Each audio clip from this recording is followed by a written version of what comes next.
ఓం సాయిరామ్. షిరిడి సాయిబాబా సత్సంగ్కి స్వాగతం. ఈరోజు మనం శ్రీ సాయి సచ్చరిత్రలోని అత్యంత ముఖ్యమైన ఒక సంఘటనను గుర్తు చేసుకుందాం. ఎక్కడైతే సాయిబాబా మనకు ఒక గొప్ప జీవిత పాఠాన్ని బోధిస్తారు. ఎవరిని దూషించొద్దు అని అంటారు బాబా. బాబా వారి ఈ దివ్య బోధనని మనం శ్రీ సాయి సచ్చరిత్రలోని 18-19 అధ్యాయంలో చూడొచ్చు. ఒకసారి ఒక వ్యక్తి తన సొంత సోదరుడి గురించి చెడుగా మాట్లాడడం ప్రారంభిస్తాడు. తన సోదరుడిలోని మంచి లక్షణాలను పక్కన పెట్టి కేవలం అతని లోపాలను మాత్రమే చెప్పుతూ చాలా కఠినంగా వ్యంగ్యంగా మాట్లాడతాడు. అతని మాటలు విన్న వారికి కూడా చాలా అసహ్యంగా అసౌకర్యంగా అనిపిస్తుంది. ఈ విషయం బాబాకు తెలుస్తుంది.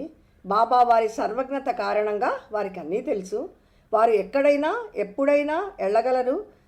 బాబా అవసరం అని అనుకున్నప్పుడు తన భక్తులకు సులభంగా కానీ ప్రభావవంతంగా కానీ మార్గనిర్దేశం చేసేవారు. మనం కూడా మన రోజువారీ జీవితంలో గమనిస్తే ఒక్కొక్కసారి మనం అనాలి అని అనుకోకుండానే వేరే వాళ్ళని విమర్శిస్తాము. ఒక్కొక్కసారి పరుషాలు ఆడతాం. ముఖ్యంగా ఎవరైనా మనకి బాధ కలిగించినప్పుడు లేదా మనం అనుకున్నట్లుగా మనకి అనుగుణంగా అవతలి వాళ్ళు ప్రవర్తించినప్పుడు మనం భావోద్వేగాలకు గురవుతాం.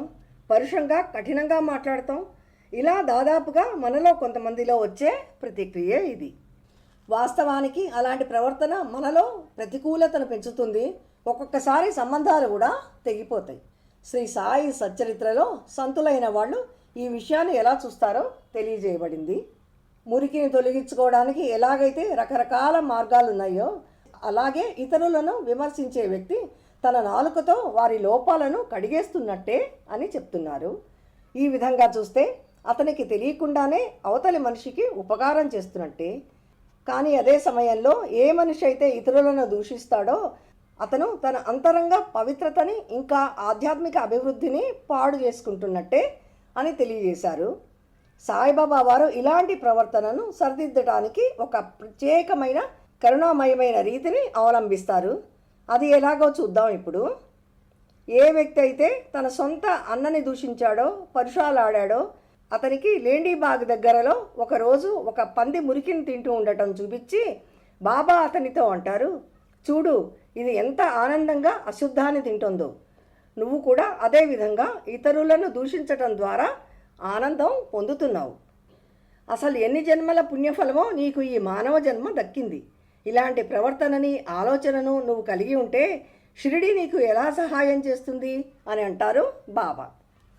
ఈ సరళమైన కానీ గాఢమైన ఉదాహరణ ద్వారా బాబా ఇతరులను దూషించటం ఎంత తక్కువ స్థాయిలో ఉన్న దుర్గుణమో పాపమో హానికరమైనదో స్పష్టంగా తెలియజేశారు. ఈ విధమైన ప్రవర్తన మన గౌరవాన్ని ఆధ్యాత్మిక స్థితిని దిగజారుస్తుంది అని తెలుస్తోంది. బాబా వారి ఈ బహు అమూల్యమైన మాటలను విన్న ఆ వ్యక్తి తన తప్పును గ్రహించి పశ్చాత్తాపపడి బాబా వారి ఈ బోధనను మనస్ఫూర్తిగా స్వీకరిస్తాడు. తనని తాను సరిదిద్దుకోవాలని నిశ్చయించుకుంటాడు. ఈ విధంగా బాబా తన భక్తులను సరిదిద్దేవారు. శిక్షించడానికి కాదు, వాళ్ళల్లో మార్పు తీసుకురావడానికి ఇంకా ఉన్నత స్థాయికి తీసుకువెళ్ళడానికి. వారి మాటలు ఎల్లప్పుడూ వారి దివ్య కరుణతో నిండి ఉండేవి.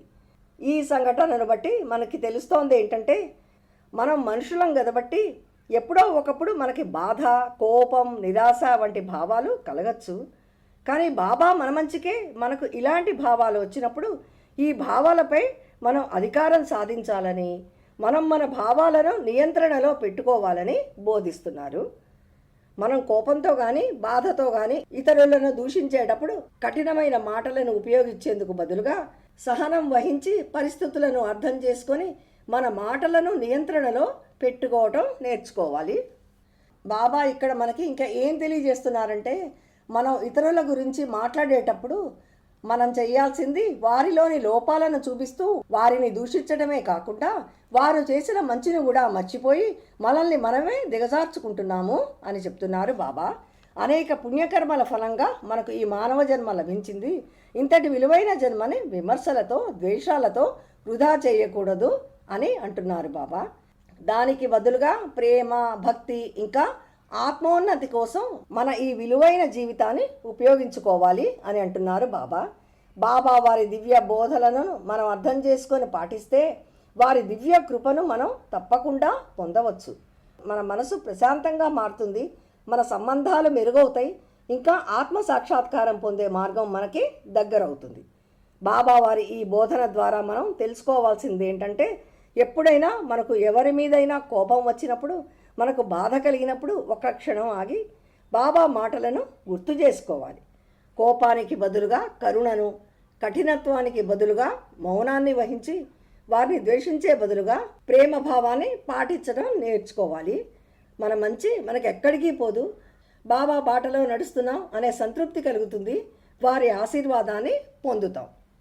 నిరంతరం బాబా నామాన్ని జపిద్దాం, వారి ఆశీర్వాదాన్ని ఎల్లవేళలా పొందుదాం. వచ్చే ఎపిసోడ్లో బాబా వారి మరొక అద్భుత ఆశీర్వాద మహిమతో కలుద్దాం. ఓం సాయిరామ్.